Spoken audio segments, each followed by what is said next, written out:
नमस्कार मित्रांनो, आज आपण श्रीमद भगवद्गीतेचा दुसरा अध्याय साख्ययोग सुरू करणार आहोत.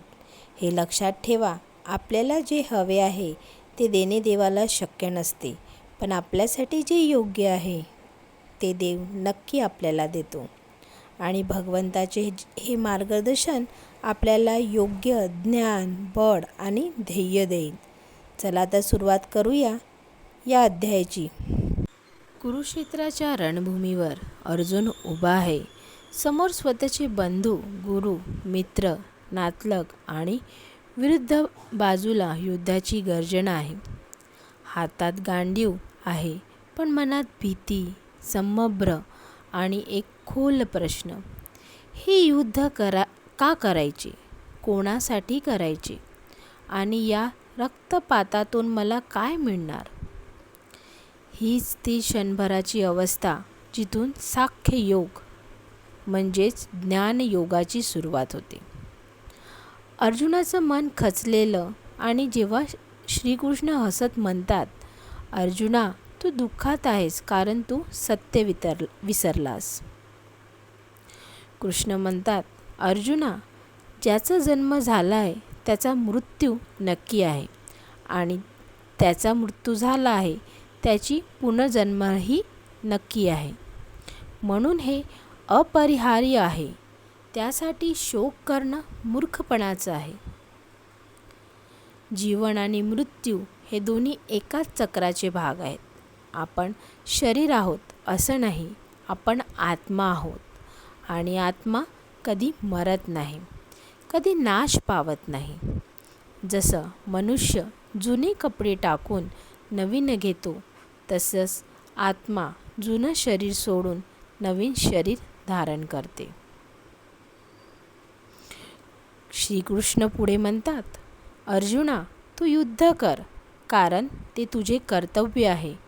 कर्मापासून पळणं हे धर्म नाही. कृष्ण सांगतात, कर्तव्य करताना फलाची आसक्ती ठेवू नको. कर्म कर, पण त्याचं फळ माझ्यावर सोपव. याचाच अर्थ असा की आपलं काम करत राहा, पण त्याच्या परिणामावर अवलंबून राहू नका. कारण जेव्हा आपण फळावर अवलंबून राहतो तेव्हा भीती, दुःख आणि निराशा आपल्याला जखडतात.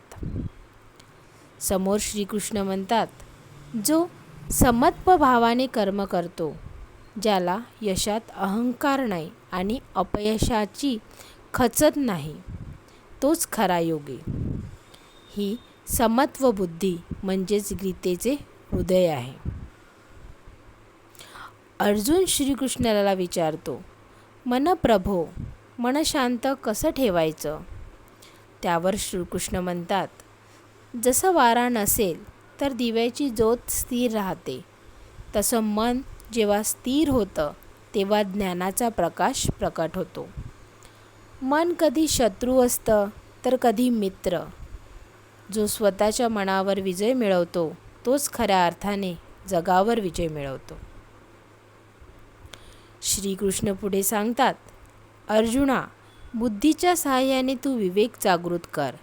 जगातील प्रत्येक गोष्ट बदलते, पण आत्मा नाही बदलत.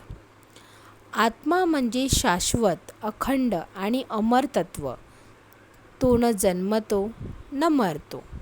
तो शस्त्रांनी कापला जात नाही, अग्नीने जळत नाही, पाण्याने ओलाही होत नाही, वाऱ्याने सुकतही नाही. हे जाणलं की सर्व भय नाहीसे होते. श्रीकृष्ण म्हणतात, अर्जुना, हा जन्म तात्पुरता आहे, पण तुझे कर्तव्य शाश्वत आहे.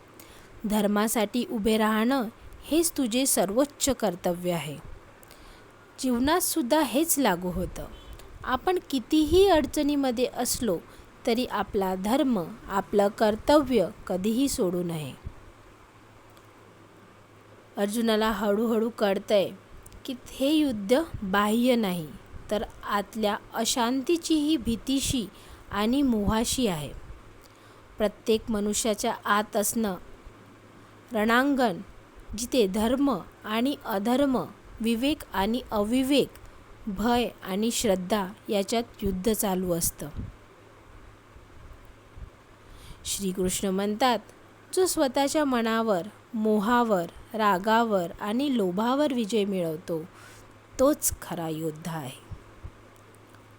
पुढे श्रीकृष्ण म्हणतात, अर्जुना, इंद्रियाचं आकर्षण मनाला विचलित करतं, पण जो आपल्या इंद्रियावर संयम ठेवतो तो स्थिर बुद्धीचा मनुष्य आहे. जेव्हा मन भटकतं तेव्हा आत्मज्ञान हरवतं आणि आत्मज्ञान हरवलं की मनुष्य पुन्हा अंधारात जातो.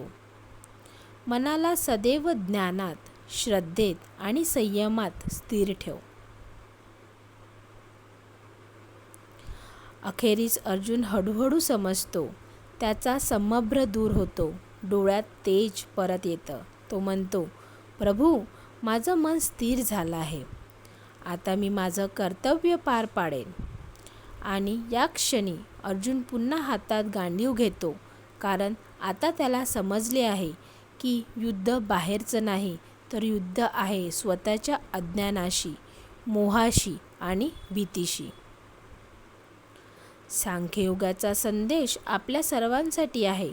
जीवनात कितीही अडचण असल्या कधीही निराश होऊ नका. आपलं कर्तव्य ओळखा, निस्वार्थ भावाने ते करा आणि सर्व फळ भगवंतावर सोपवा. तेव्हाच आपल्याला शांती, धैर्य आणि खरा आनंद प्रकट होतो. या अध्यायात आपल्याला हा संदेश मिळतो की कर्म करत राहा, फलाची चिंता करू नका आणि स्वतःच्या आत्म्यावर विश्वास ठेवा. हेच गीतेचे सार आणि हा खरा जीवनाचा योग आहे. जर तुम्हाला हा अध्याय आवडला असेल तर व्हिडिओला लाईक करा, शेअर करा आणि आमच्या चॅनलला सबस्क्राईब करायला विसरू नका. कारण पुढच्या भागात आपण भगवद्गीतेचा 3रा अध्याय कर्मयोग जाणून घेणार आहोत. तो नक्की चुकवू नका. जय श्री कृष्ण.